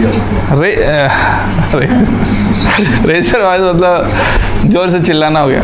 आवाज़ उठाओ, हाँ आवाज़ उठाना चाहिए हमको। ऐसा नहीं कि हाँ हम अपना काम कर रहे हैं, हम अपना जॉब कर रहे हैं, अपने बिजनेस कर रहे हैं, माला कर रहे हैं, प्रसाद खा रहे हैं, और एक आध कोई बंदा मिल गया तो थोड़ा बहुत प्रीचिंग कर लिया, हो गया हमारा काम, समाज के लिए हमारा जो जिम्मेदारी परिपूर्ण है। ऐसा नहीं है। You have to raise your voice, you have to speak, be preachers. Prabhupada wanted कि उनका हर फॉलोअर को इफेक्टिवली और फोर्सफुली कम्युनिकेट करो मैसेज को, सो दैट ज़्यादा से ज़्यादा लोग उसको सुने, समझे। स्पाइरल ऑफ साइलेंस का मतलब यह है आप साइलेंट रहोगे, हाँ तो जो प्रॉब्लम सब फेस कर रहे हैं लेकिन कोई बात ही नहीं करना चाहता है। आप बताओ, is social media addiction a real problem? Is erosion of values a real problem? Is global warming and जो नेचर के लिए जो हार्म हो रहा है, is it a real problem? Everyone is facing it, but nobody talks about it. तो इसलिए लगता है कि ये प्रॉब्लम ही नहीं है, nobody cares. बट जो प्रॉब्लम नहीं है उसको बड़ा इश्यू बना के कोई अगर जोर जोर से बोले मीडिया के थ्रू और ये करे तो लगता है हाँ यही सबसे बड़ी प्रॉब्लम आज की यही है। हाँ, that's not the real problem, so you have to raise your voice. Yes, मैं वही बोल रही थी प्रभु कि अगर हम ये बात आसपास किसी से करते भी है ना तो people treat us as if we are fool if we are talking about the reality. ऐसे लोगों से अपन कैसे डील करें? सभी आसपास ऐसे ही रहते हैं। You give the evidence, nobody will treat you like a fool if you speak with conviction. अगर आप conviction से बात करेंगे ना, हाँ, they may like you or they may hate you, but they can't ignore you. तो इसके लिए सबसे पहले चेंज ना, जो हमारा इस्कॉन वाला ग्रुप बना हुआ है ना, उसमें अगर हम हिंदुत्व वाला या ऐसे कोई मैसेजेस डालते हैं ना तो फटाक से क्रॉस वाला आ जाता है, as if you know we are talking, we are blaspheming something. वो मतलब मुझे वो लॉजिक नहीं समझ में आता। तो आई अंडरस्टैंड कि इसमें हमको भक्ति के बारे में बात करना है, डिवोशन के बारे में बात करना है, या इस कॉज से रिलेटेड बात। You connect it. तो उसमें अलाउड ही नहीं है ना। नहीं, आप उसको ऐसा कनेक्ट करके प्रेजेंट करिए, प्रभुपाद का कोट डालिए उसमें, उससे संबंधित जोड़ के। जनरल मैसेजेस जो आते हैं हमारे पास, जो हमसे फॉरवर्ड करते हैं, which are actually which creates awareness. कई सारे वीडियोस रहते हैं, जैसे आई डोंट नो आप लोग कितने लोग पुष्पेंद्र कुलश्रेष्ठ को या इन लोगों को सुनते हैं। वो बहुत सारी ऐसी चीज़ें बताते हैं जो हमको मालूम नहीं होती है, बट लेकिन ऐसा वीडियो अगर हमने डाल दिया उस ग्रुप पे तो सब लोग उसको पहले तो डिलीट कर देते हैं, उसमें क्रॉस क्रॉस क्रॉस क्रॉस आने लगता है, ये मैसेज क्यों डाला, ऐसे करने लगता है। तो नहीं, actually मेरा कहने का मतलब ये है कि ऐसा नहीं कि ये जानने के लिए हमें पुष्पेंद्र कुलश्रेष्ठ से सुनना ही पड़ेगा, but what I am saying is already Prabhupada ने भी वही सारी बातें करी है। Prabhupada also has said the same things, but we don't have to depend on some external source कि वो मतलब हमें बताएंगे, तब तक हमें पता नहीं है ये सब चीज़ें। हमको भी पता है, ऐसा नहीं कि फॉर एग्जाम्पल बोली है, बट वो जो प्रभुपाद जी ने और उनके शिष्यों ने भी, फॉलोअर्स ने भी बोली है, फॉलोअर्स ने और हम खुद बोले, content why you want to quote someone, you speak by yourself. आप अपने आप से बोलो ना, मैं क्यों किसी और को कोट करूं? मैं खुद बोल नहीं सकता हूं क्या? मेरे अंदर वॉइस नहीं है क्या? मैं खुद दिमाग नहीं है? मैं समझ नहीं सकता हूं कि क्या चल रहा है? I can see for my self. we don't have the research, we don't have the data जिससे हम उसको prove कर सकें।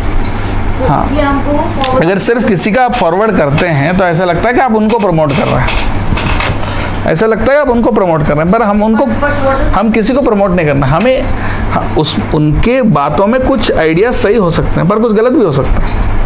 अगर हमने किसी को एज इट इज़ फॉरवर्ड किया ना, तो एक प्रकार से ये भी है कि वो जो कुछ कहते हैं हम उसका समर्थन कर रहे हैं, बट हो सकता है उसमें कुछ चीज़ें हम समर्थन नहीं करते हों। So why we should quote somebody verbatim? और उनके अथॉरिटी पे थोड़ी, और वो कह रहा है इसलिए थोड़ी ना सच है, वो पहले से ही सच है।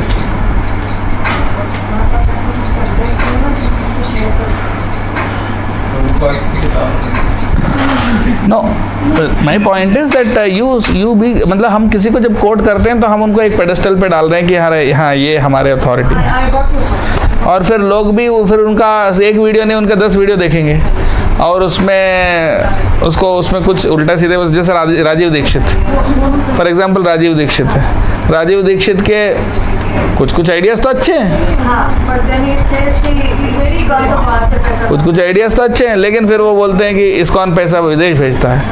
वो कोई भगवान थोड़ी ना कि वो जो कुछ कर रहा है कह रहा है वो सच्ची है। सो व्हेन यू अब एक बार उनको कोट करते हैं तो फिर उनके 10 साल और चीज़ों को भी लोग फिर देखेंगे, फिर उनको भगवान या उनको एक अथॉरिटी के रूप में देखेंगे। So we don't want to do that, we just speak, मतलब प्रभुपाद के और भगवद गीता और शास्त्रों के आधार पर, आचार्यों के आधार पर हमें जो समाज में चल रहा है उस दृष्टि से देखना, शास्त्र चक्षु की दृष्टि से हम अपनी इंटरप्रिटेशन देंगे उसको। किसी और के इंटरप्रिटेशन से हम क्यों जाए?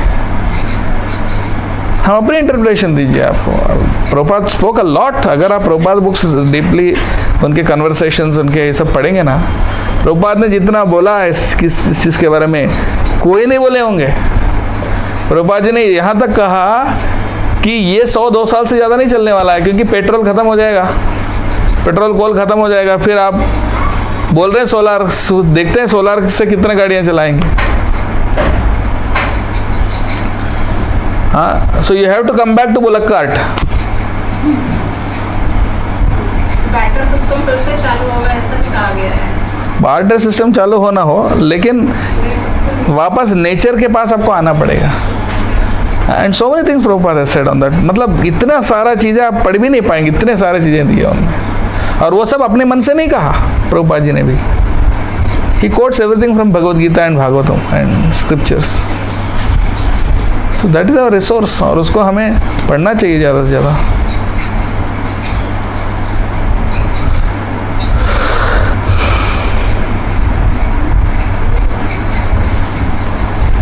ठीक है, थैंक यू। तो ये प्रीचिंग के बारे में हमने सीख लिया।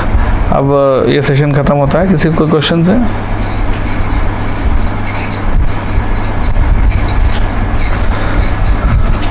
एनी क्वेश्चंस और कमेंट्स? तो मुझे जो लोग क्रिटिसाइज करते हैं, उनका नेचर ही ऐसा होता है, मंडेन वर्ल्ड की जो आउटसाइड वर्ल्ड की बात है, उनसे आपको डील करना है। फैमिली में हो सकता है, आपको रोज हो सकता है, ऑफिस में हो सकता है, फिर कैसे करेंगे? तो फिर क्रिटिसाइज करते हो दिन सबसे पहले उनसे डील कैसे करना है? रूप गोस्वामी बताते हैं उनसे कैसे डील करना। रूप गोस्वामी बताते हैं द्विषत्सु उपेक्षा।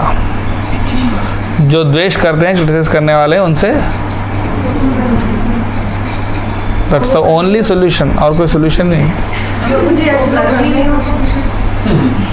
वो अपने से दूर नहीं होना चाहते, वो भी तुमको छोड़ना चाहते हैं।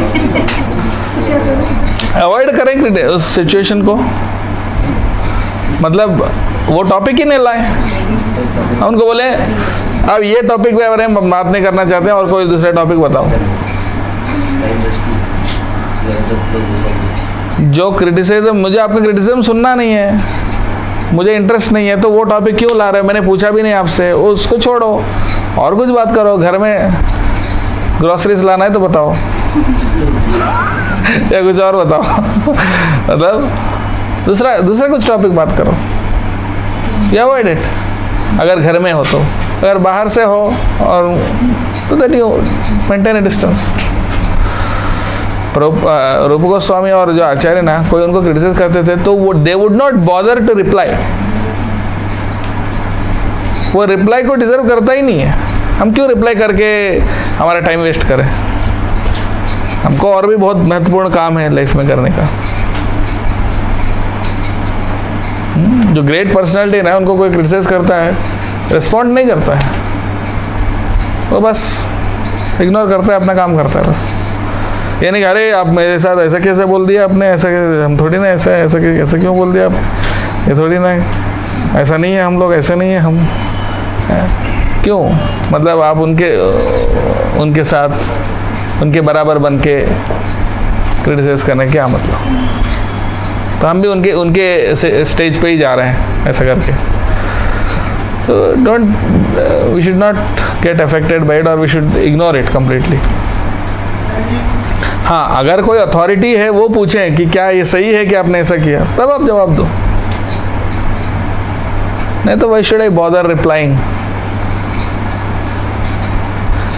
हाँ, जयद्वैत महाराज के ऊपर बहुत सारे लोगों ने बहुत इल्ज़ाम लगाया कि उन्होंने प्रभुपाद को बुक्स को चेंज कर दिए, ये कर दिए, वो कर दिए, ऐसा करके। प्रभुपाद जी ने उनको सेवा दी उनके बुक्स एडिट करने का। तो जयद्वैत महाराज को, जयद्वैत महाराज शायद आप जानते नहीं, सुने नहीं होंगे, इस्कॉन के एक गुरु हैं। प्रभुपाद जी ने उनको सेवा दी है कि उनके जो भी बुक्स हैं, प्रभुपाद जी के बुक्स हैं, प्रभुपाद जी तो डिक्टेट करते थे डिक्टाफोन में, तो ग्रामेटिकली जो भी मिस्टेक्स हैं उसको एडिट करने के लिए उनको सेवा दी है, मतलब इंग्लिश वाइज, ग्रामर वाइज जो भी परफेक्ट बनाने के लिए। तो उन्होंने किया, क्योंकि प्रभुपाद जी कोई इंग्लिश प्रोफेसर तो है नहीं, तो इसलिए वो जो इंग्लिश ग्रामर के अनुसार जो करेक्शंस है वो किए है। पर कुछ लोगों ने इल्ज़ाम लगाया कि आपने प्रभुपाद जी के मैसेज ही बदल दिया, कुछ और कर दिया, कुछ ये कर दिया, वो कर दिया, ओरिजिनल कुछ और है प्रभुपाद जी जो कहना चाह रहे थे और आपने कुछ और कर दिया उसको। ऐसा बहुत सारे लोगों ने बहुत साल इल्ज़ाम लगाया, उन्होंने जवाब ही नहीं दिया उसको। जब इस्कॉन जब इस्कॉन के अथॉरिटी जीवीसी ने कहा कि अब आप स्टेटमेंट दो, तब उन्होंने स्टेटमेंट दिया।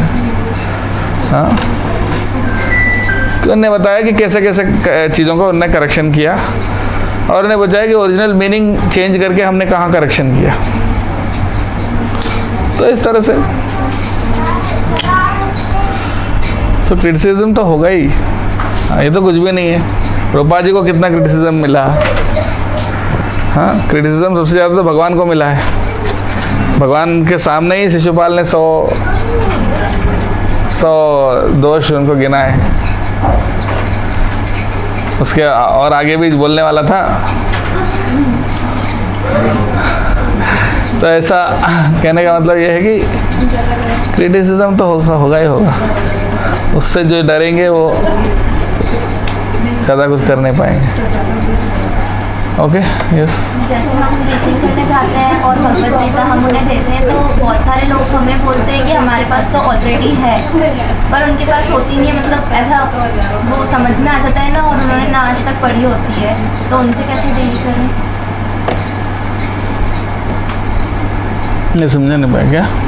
जैसे हम भगवद गीता किसी को देने गए, है ना, तो वो बोलते हैं हमें कि हमारे पास ऑलरेडी है, भगवद गीता है हमारे पास, हमें नहीं चाहिए। पर उनके ऐसे फेस से लगता है कि वो लेना ही नहीं चाहते और उन्हें पढ़ी भी नहीं है उन्होंने आज तक, और उनके पास है भी नहीं। तो हम उनसे कैसे डील? एक बार बोल के देखिए कि ये अलग है, ये गीता एज इट इज़ है और इसको पढ़ के बहुत लोगों का चेंज हुआ है।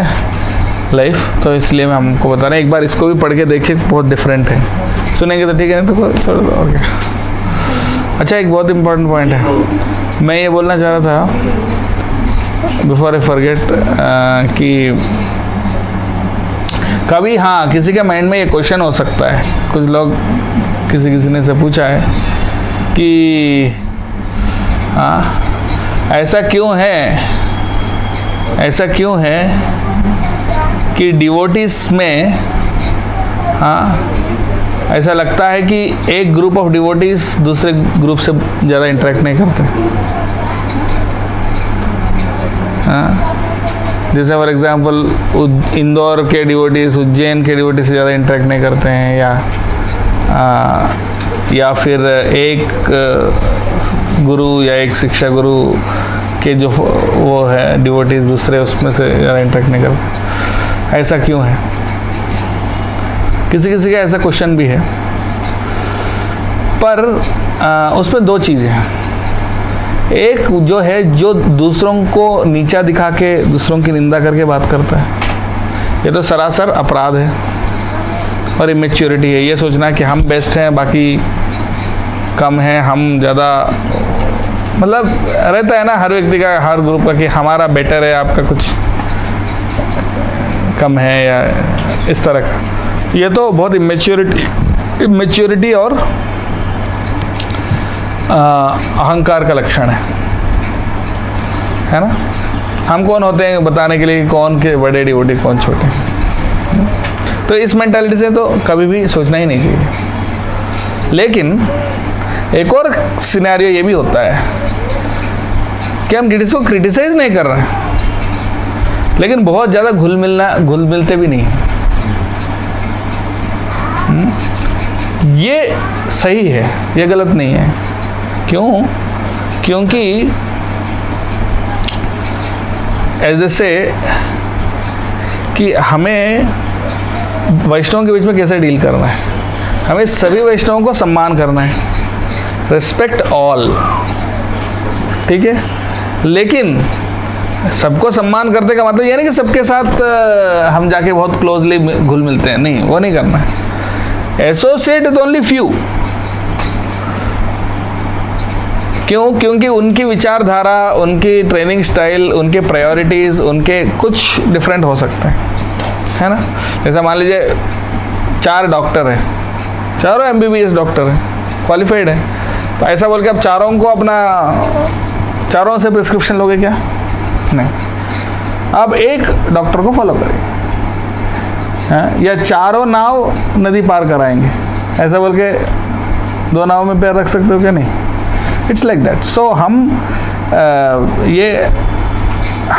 We are associating closely with one community of devotees, but see respect all Vaishnavas, associate with few, but follow one। ये इसलिए ज़रूरी है क्योंकि उससे क्या होता है, फिर कंफ्यूजन नहीं होता है एक तो, और there is a discipline in following. नहीं तो क्या होता है ना, हमने कई बार देखा कोई इनसे इंस्ट्रक्शन पूछ लिया, और पैरेलल अथॉरिटी वाला जो बोलता है ना, इनसे कुछ पूछ लिया, फिर वहाँ गए उनसे कुछ पूछ लिया, फिर वहाँ से यहाँ गए कुछ पूछ लिया, तो वो कुछ कहते हैं कि ऐसा करो, ये कुछ कहते हैं, तब वो व्यक्ति फिर सोचेगा कि वो करूँ कि ये करूँ। हाँ, सो इसलिए वो एक डिसिप्लिन बनता है कि भाई, हाँ, जैसे आर्मी में भी एग्जाम्पल लीजिए, 4 कमांडर हैं, चारों कमांडर आर्मी के चारों रेस्पेक्टेबल है, लेकिन आपके जो बटालियन के जो कमांडर है, आपके बटालियन वाले को फॉलो करेंगे ना, कि दूसरा बटालियन वो भी बटालियन है, ठीक है, लेकिन ऐसा नहीं कि आप बोल सकते अरे वो भी आर्मी में है, वो भी कमांडर है, ठीक है, लेकिन वो आपके कमांडर नहीं है ना। उसके बटालियन में जो लोग हैं उसको फॉलो करेंगे, राइट। तो ऐसा, सो दैट इज़ वेरी मैच्योर। आप देखिए, आप कोई भी सीनियर डिवोटीज कोई भी टेम्पल से आते हैं, वो आते हैं बहुत प्यार से सम्मान से बात करते हैं और अपना काम करके चले जाते हैं। आपने देखा है ना।